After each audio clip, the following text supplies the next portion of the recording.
जय गुरु जी। शुक्राना गुरु जी, आप जी का अनंतम शुक्राना जो आप अपने सामने बिठाकर शिव पुराण की सेवा ले रहे हैं। मैं अपने आप को बहुत भाग्यशाली मानती हूँ गुरु जी कि आपने ये सेवा का मुझे मौका दिया है। पर कुछ दिनों से तबीयत खराब थी, गला बहुत ख़राब था गुरु जी। आप बहुत परीक्षा लेते हैं, पर ये सेवा आपने मुझे बख्शी है, इसे छोड़ना नहीं है, पूरा करना है ज़रूर। जैसा भी है अभी धीरे धीरे रिकॉर्डिंग करूँगी, और जब थोड़ी आवाज़ ठीक हो जाएगी संगत जी तो फिर उसी तरीके से आपके सामने आऊँगी। ओम नमः शिवाय, शिव जी सदा सहाय। ओम नमः शिवाय, गुरु जी सदा सहाय। जय गुरु जी, वाहे गुरु जी। ओम नमः शिवाय। अगला अध्याय शुरू।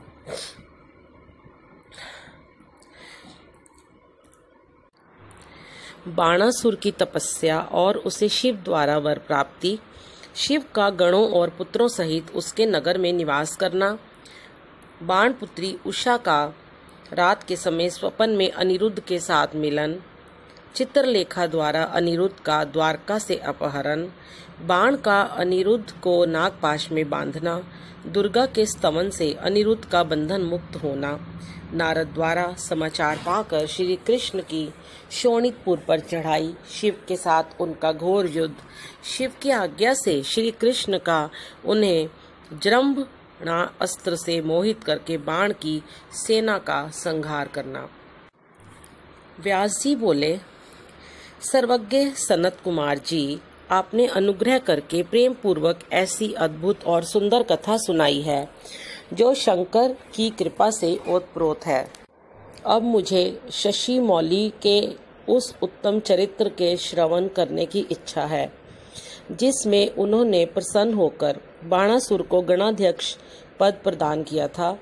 सनत कुमार जी ने कहा, व्यास जी, परमात्मा शंभु की उस कथा को जिसमें उन्होंने प्रसन्न होकर बाणासुर को गणनायक बनाया था, आदर पूर्वक श्रवण करो।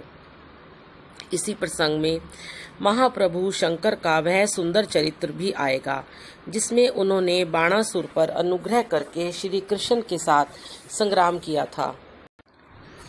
व्यास जी, दक्ष प्रजापति की 13 कन्याएं कश्यप मुनि की पत्नियां थीं। वे सबकी सब पतिव्रता और सुशीला थीं। उनमें दिति सबसे बड़ी थी जिसके लड़के दैत्य कहलाते हैं। अन्य पत्नियों से भी देवता तथा चराचर सहित समस्त प्राणी पुत्र रूप से उत्पन्न हुए थे।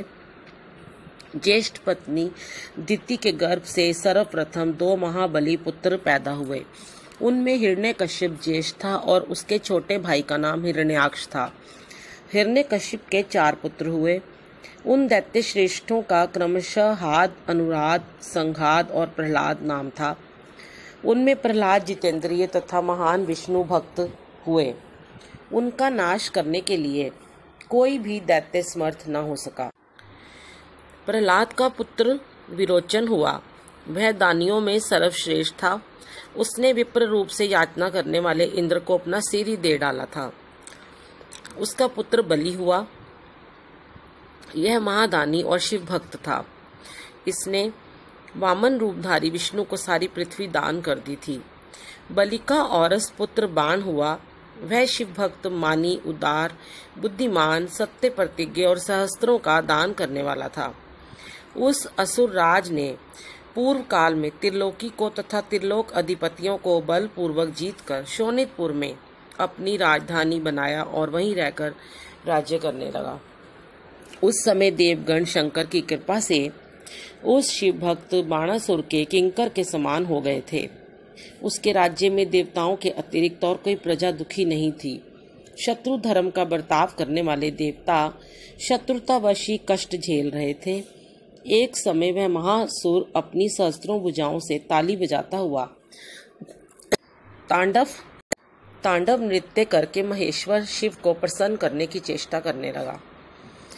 उसके उस नृत्य से भक्त वत्सल शंकर संतुष्ट हो गए। फिर उन्होंने परम प्रसन्न हो उसकी ओर कृपा दृष्टि से देखा। भगवान शंकर तो संपूर्ण लोकों के स्वामी, शरणागत वत्सल और भक्त वांछा कल्पतरु ही ठहरे। उन्होंने बलि नंदन महासुर बाण को वर देने की इच्छा प्रकट की। मुने, बलि नंदन महादैत्य बाण शिव भक्तों में श्रेष्ठ और परम बुद्धिमान था। उसने परमेश्वर शंकर को प्रणाम करके उनकी स्तुति की और कहा। बाणासुर बोला, प्रभो, आप मेरे रक्षक हो जाइए और पुत्रों और गणों सहित मेरे नगर के अध्यक्ष बनकर सर्वथा प्रीति का निर्वाह करते हुए मेरे पास ही निवास कीजिए। सनत कुमार जी कहते हैं, महर्षि, वह बलिपुत्र बाण निश्चय ही शिवजी की माया से मोह में पड़ गया था, इसीलिए उसने मुक्ति प्रदान करने वाले दुराराध्य महेश्वर को पाकर भी ऐसा वर मांगा। तब ऐश्वर्यशाली भक्त वत्सल शंभु से ये वर देकर पुत्रों और गणों के साथ प्रेम पूर्वक वहीं निवास करने लगे। एक बार बाणासुर को बड़ा ही गर्व हो गया। उसने तांडव नृत्य करके शंकर को संतुष्ट किया। जब बाणासुर को ये ज्ञात हो गया कि पार्वती वल्लभ शिव प्रसन्न हो गए हैं, तब वह हाथ जोड़कर सिर झुकाए हुए बोला। बाणासुर ने कहा, देव अधिदेव महादेव, आप समस्त देवताओं के शिरोमणि हैं। आपकी ही कृपा से मैं बलि हुआ हूँ। अब आप मेरा उत्तम वचन सुनिए। देव, आपने जो मुझे 1000 भुजाएं प्रदान की हैं, ये तो अब मुझे महान भार स्वरूप लग रही हैं, क्योंकि इस त्रिलोकी में मुझे आपके अतिरिक्त अपनी जोड़ का और कोई योद्धा ही नहीं मिला। इसलिए वृषध्वज, युद्ध के बिना इन पर्वत सरीखी सहस्त्रों भुजाओं को लेकर मैं क्या करूं? मैं अपनी इन परिपुष्ट भुजाओं की खुजली मिटाने के लिए युद्ध की लालसा से नगरों और पर्वतों को चूर्ण करता हुआ दिग्गजों के पास गया, परंतु वे भी भयभीत होकर भाग खड़े हुए। मैंने यम को योद्धा, अग्नि को महान कार्य करने वाला, वरुण को गौओं का पालन करता गोपाल, कुबेर को गजाध्यक्ष, निकृति को सैरंध्री और इंद्र को जीतकर सदा के लिए करद बना लिया है। महेश्वर, अब मुझे किसी ऐसे युद्ध के प्राप्त होने की बात बताइए जिसमें मेरी ये भुजाएं या तो शत्रुओं के हाथों से छूटे हुए शस्त्र अस्त्रों से जर्जर होकर गिर जाएं, अथवा हजारों प्रकार से शत्रु की भुजाओं को ही गिराएं। यही मेरी अभिलाषा है, इसे पूर्ण करने की कृपा करें। सनत कुमार जी कहते हैं, मुनिश्रेष्ठ, उसकी बात सुनकर भक्त बाधा पहारी तथा महामन्यु स्वरूप रुद्र को कुछ क्रोध आ गया। तब वे महान अद्भुत अट्टहास करते हुए बोले। रुद्र ने कहा, अरे अभिमानी, संपूर्ण दैत्यों के कुल में नीच, तुझे सर्वथा धिक्कार है, धिक्कार है। तू बलि का पुत्र और मेरा भक्त है, तेरे लिए ऐसी बात कहना उचित नहीं है। अब तेरा दर्प चूर्ण होगा। तुझे शीघ्र ही मेरे समान बलवान के साथ अकस्मात महान भीषण युद्ध प्राप्त होगा। उस संग्राम में तेरी ये पर्वत सरीखी भुजाएं जलौनी लकड़ी की तरह शास्त्र अस्त्रों से छिन्न भिन्न होकर भूमि पर गिरेंगी। दुष्ट आत्मन, तेरे आयुध आगार पर स्थापित तेरा जो ये मनुष्य के सिर वाला मयूर ध्वज फहरा रहा है, इसका जब वायु के भय के बिना ही पतन हो जाएगा, तब तू अपने चित्त में समझ लेना कि वह महान भयानक युद्ध आ पहुंचा है। उस समय तू घोर संग्राम का निश्चय करके अपनी सारी सेना के साथ वहां जाना। इस समय तू अपने महल को लौट जा, क्योंकि इसी में तेरा कल्याण है। दुर्मते, वहां तुझे प्रसिद्ध बड़े बड़े उत्पाद दिखाई देंगे। यों कहकर गर्भहारी भक्तवत्सल भगवान शंकर चुप हो गए। सनत कुमार जी कहते हैं, मुने, ये सुनकर बाणासुर ने दिव्य पुष्पों की कलियों से अंजलि भरकर रुद्र की अभ्यर्चना की और फिर उन महादेव को प्रणाम करके वह अपने घर को लौट गया। तदनंतर किसी समय दैववश उसका वह ध्वज अपने आप टूटकर गिर गया। ये देखकर बाणासुर हर्षित हो युद्ध के लिए उद्यत हो गया। वह अपने हृदय में विचार करने लगा कि कौन सा युद्ध प्रेमी योद्धा किस देश से आएगा जो नाना प्रकार के शस्त्र अस्त्रों का पारगामी विद्वान होगा और मेरी सहस्त्रों भुजाओं को ईंधन की तरह काट डालेगा, तथा मैं भी अपने अत्यंत तीखे शस्त्रों से उसके सैकड़ों टुकड़े कर डालूंगा। इसी समय शंकर की प्रेरणा से वह काल आ गया। एक दिन बाणासुर की कन्या उषा वैशाख मास में माधव की पूजा करके मांगलिक श्रृंगार से सुसज्जित हो रात के समय अपने गुप्त अंतपुर में सो रही थी। उसी समय वह स्त्री भाव काम भाव प्राप्त हो गई। तब देवी पार्वती की शक्ति से उषा को स्वप्न में श्री कृष्ण के पौत्र अनिरुद्ध का मिलन प्राप्त हुआ। जागने पर वह व्याकुल हो गई और उसने अपनी सखी चित्रलेखा से स्वप्न में मिले हुए उस पुरुष को ला देने के लिए कहा। तब चित्रलेखा ने कहा, देवी, तुमने स्वप्न में जिस पुरुष को देखा है उसे भला मैं कैसे ला सकती हूँ, जबकि मैं उसे जानती ही नहीं। उसके यों कहने पर दैत्य कन्या उषा प्रेमांध होकर मरने पर उतारू हो गई। तब उस दिन उसकी उस सखी ने उसे बचाया। मुनिश्रेष्ठ, कुंभांड की पुत्री चित्रलेखा बड़ी बुद्धिमती थी। वह बाण कन्या उषा से पुनः बोली। चित्रलेखा ने कहा, सखी, जिस पुरुष ने तुम्हारे मन का अपहरण किया है उसे बताओ तो सही। वह यदि त्रिलोकी में कहीं भी होगा तो मैं उसे लाऊंगी और तुम्हारा कष्ट दूर करूंगी। सनत कुमार जी कहते हैं, महर्षि, यों कहकर चित्रलेखा ने वस्त्र के पर्दे पर देवताओं, दैत्यों, दानवों, गंधर्वों, सिद्धों, नागों और यक्ष आदि के चित्र अंकित किए। फिर वह मनुष्यों का चित्र बनाने लगी। उनमें वृष्णि वंशियों का प्रकरण आरंभ होने पर उसने शूर, वसुदेव, राम, कृष्ण और नरश्रेष्ठ प्रद्युम्न का चित्र बनाया। फिर जब उसने प्रद्युम्न नंदन अनिरुद्ध का चित्र खींचा तब उसे देखकर उषा लज्जित हो गई। उसका मुख अवनत हो गया और हृदय हर्ष से परिपूर्ण हो गया। उषा ने कहा, सखी, रात में जो मेरे पास आया था और जिसने शीघ्र ही मेरे चित्त रूपी रतन को चुरा लिया है वह चोर पुरुष यही है। तदनंतर उषा के अनुरोध करने पर चित्रलेखा ज्येष्ठ कृष्ण चतुर्दशी को तीसरे पहर द्वारकापुरी पहुंचकर क्षण मात्र में ही पलंग पर बैठे हुए अनिरुद्ध को महल में से उठा लाई। वह दिव्य योगिनी थी। उषा अपने प्रियतम को पाकर प्रसन्न हो गई। इधर अंतपुर के द्वार की रक्षा करने वाले वेदधारी पहरेदारों ने चेष्टाओं से तथा अनुमान से इस बात को लक्ष्य कर लिया। उन्होंने एक दिव्य शरीरधारी, दर्शनीय, साहसी तथा समरप्रिय नवयुवक को कन्या के साथ दुशीलता का आचरण करते हुए देख भी लिया। उसे देखकर कन्या के अंतपुर की रक्षा करने वाले उन महाबली पुरुषों ने बलिपुत्र बाणासुर के पास जाकर सारी बातें निवेदन करते हुए कहा। द्वारपाल बोले, देव, पता नहीं आपके अंतपुर में बलपूर्वक प्रवेश करके कौन पुरुष छिपा हुआ है। वह इंद्र तो नहीं है जो वेश बदलकर आपकी कन्या का उपभोग कर रहा है। महाबाहु दानवराज, उसे यहाँ देखिए और जैसा उचित समझिए वैसा कीजिए। इसमें हम लोगों का कोई दोष नहीं है। सनत कुमार जी कहते हैं, मुनिश्रेष्ठ, द्वारपालों का ये वचन तथा कन्या के दूषित होने का कथन सुनकर महाबली दानवराज बाण आश्चर्यचकित हो गया। तदनंतर वह कुपित होकर अंतपुर में जा पहुंचा। वहां उसने प्रथम अवस्था में वर्तमान दिव्य शरीरधारी अनिरुद्ध को देखा। उसे महान आश्चर्य हुआ। फिर उसने उसका बल देखने के लिए 10,000 सैनिकों को भेजकर आज्ञा दी कि इसे मार डालो। सेना ने अनिरुद्ध पर आक्रमण किया। तब अनिरुद्ध ने बात की बात में 10,000 सैनिकों को काल के हवाले कर दिया। फिर तो असंख्य सेना पर सेना आने लगी और अनिरुद्ध उन्हें काल का ग्रास बनाने लगा।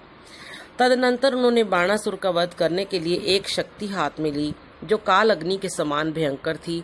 फिर उसी से रथ की बैठक में बैठे हुए बाणासुर पर प्रहार किया। उसकी गहरी चोट खाकर वीरवर बाण उसी क्षण घोड़ों सहित वहीं अंतर्धान हो गया। फिर महावीर बलिपुत्र बाणासुर ने, जो महान बल संपन्न तथा शिव भक्त था, छल पूर्वक नागपाश से अनिरुद्ध को बांध लिया। इस प्रकार उन्हें बांधकर और पिंजरे में कैद करके वह युद्ध से उपराम हो गया। तत्पश्चात बाण कुपित होकर महाबली सूतपुत्र से बोला।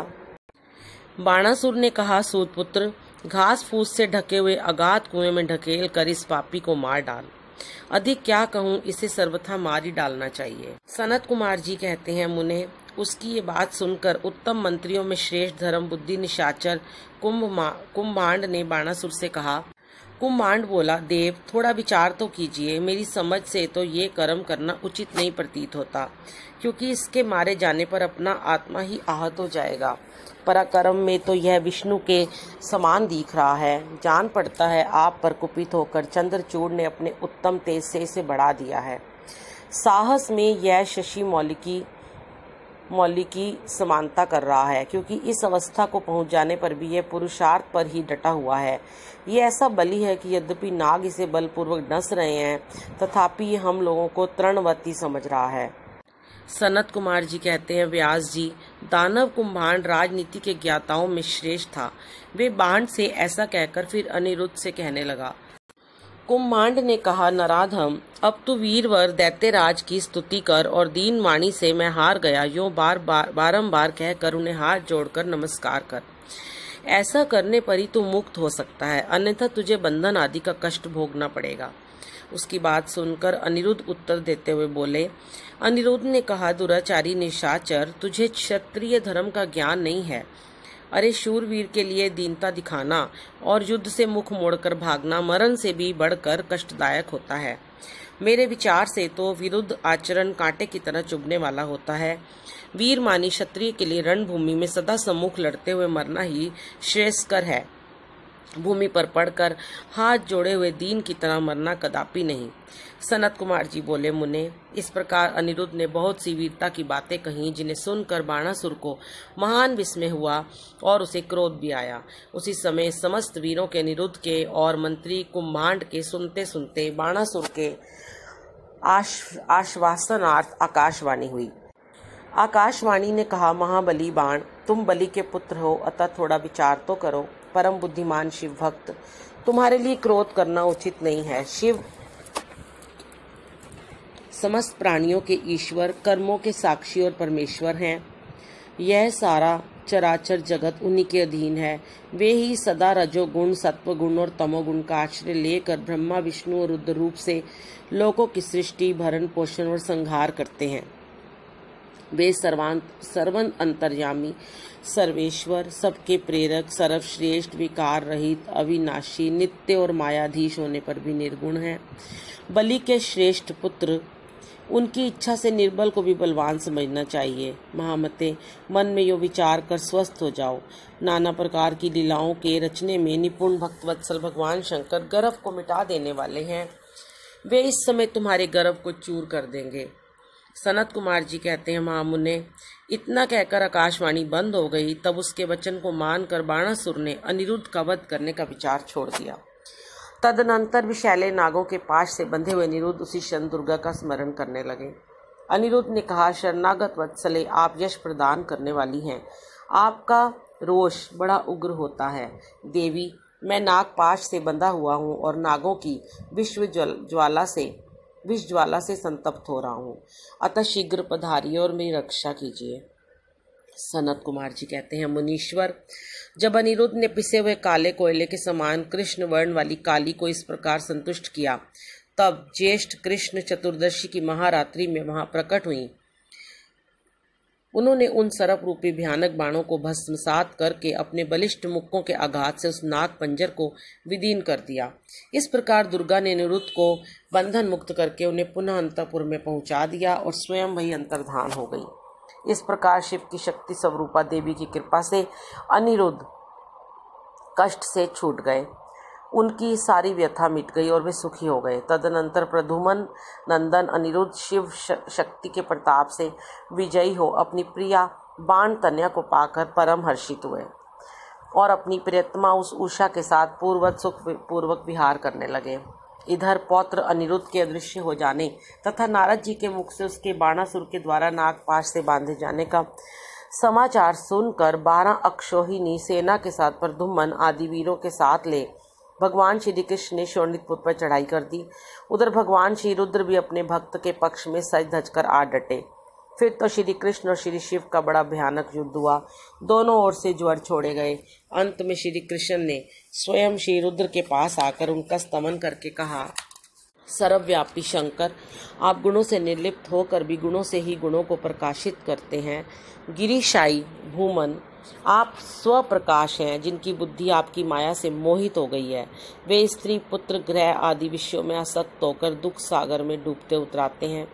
जो अजितेंद्रिय पुरुष प्रारब्धवश इस मनुष्य जन्म को पाकर भी आपके चरणों में प्रेम नहीं करता, वह शोचनीय तथा आत्मवंचक है।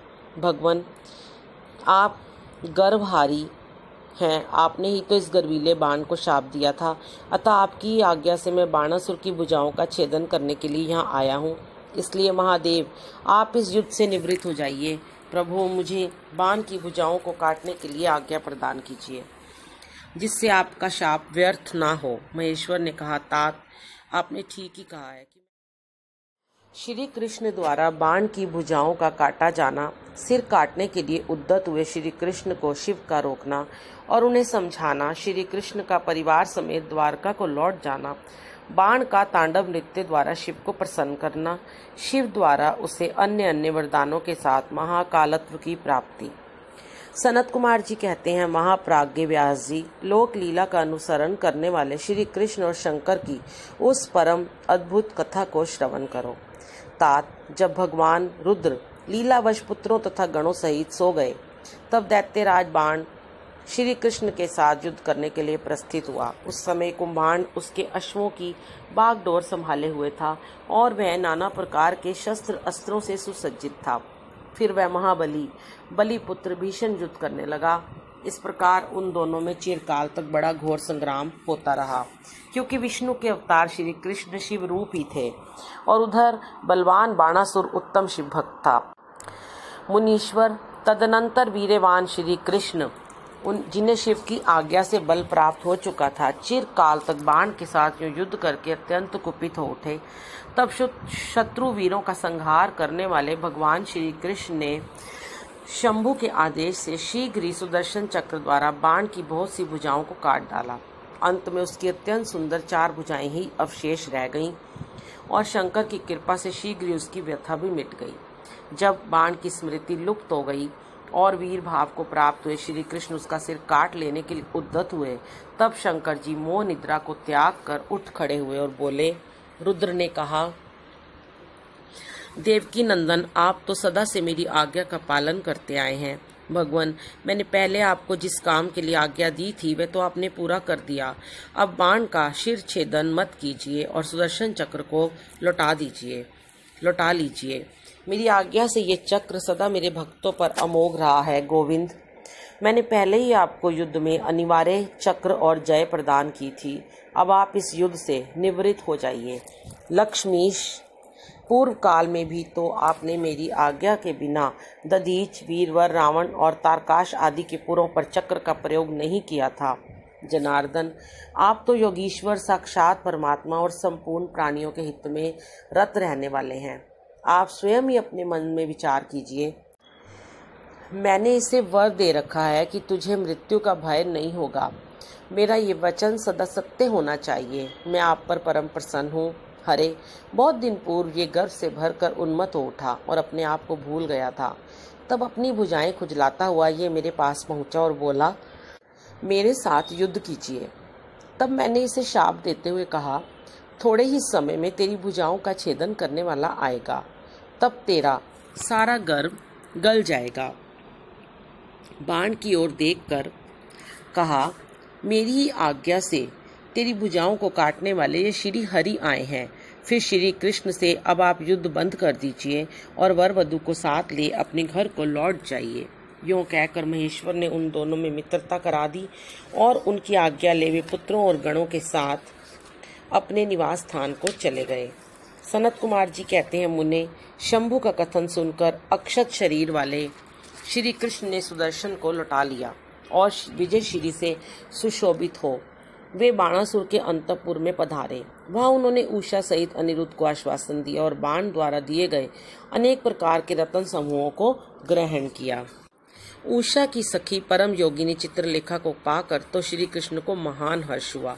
इस प्रकार शिव के आदेश अनुसार जब उनका सारा कार्य पूर्ण हो गया, तब वे श्री हरि हृदय से शंकर को प्रणाम कर और बलिपुत्र बाणासुर की आज्ञा ले परिवार समेत अपने पुरी को लौट गए।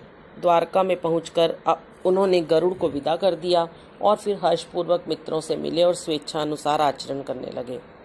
इधर नंदीश्वर ने बाणासुर को समझाकर ये कहा, भक्त शार्दूल, तुम बारंबार शिवजी का स्मरण करो, वे भक्तों पर अनुकंपा करने वाले हैं।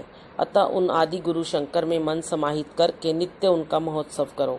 तब द्वेष रहित हुआ महामनस्वी बाण नंदी के कहने से धैर्य धारण करके तुरंत ही शिव स्थान को गया। वहां पहुंचकर उसने नाना प्रकार के स्तोत्रों द्वारा शिवजी की स्तुति की और उन्हें प्रणाम किया। फिर वे पादों से ठुमकी लगाते हुए और हाथों को घुमाते हुए नाना प्रकार के आलीड़ और प्रत्यालीड़ आदि प्रमुख स्थानकों द्वारा सुशोभित नृत्यों में प्रधान तांडव नृत्य करने लगा। उस समय वह हजारों प्रकार से मुख द्वारा बाजा बजा रहा था और बीच बीच में भौहों को मटकाकर तथा सिर को कपाकर सहस्त्रों प्रकार के भाव भी प्रकट करता जाता था। इस प्रकार नृत्य में मस्त हुए महाभक्त बाणासुर ने महान नृत्य करके नतमस्तक हो त्रिशूलधारी चंद्रशेखर भगवान रुद्र को प्रसन्न कर लिया। तब नाच गान के प्रेमी भक्त वत्सल भगवान हर्षित होकर बाण से बोले। रुद्र ने कहा, बलिपुत्र प्यारे बाण, तेरे नृत्य से मैं संतुष्ट हो गया हूँ। अतः दैत्येंद्र, तेरे मन में जो अभिलाषा है उसके अनुरूप वर मांग ले।